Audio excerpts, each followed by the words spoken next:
neyləsiz? Ya Allahümme sallallahu Elhamdülillah gəldik, çatdıq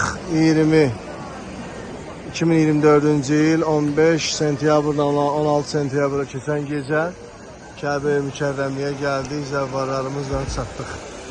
Allah hər birizə nəsib eləsin. Allah hər birizə qismət eləsin inşallah. Bu anı yaşamağı, bu gözəlliyi yaşamağı Allah hər birizə qismət eləsin. Bu əzəməti yaşamağı Allah hər birizə nəsib eləsin. Çox möhtəşəm bir hissdir həqiqətən.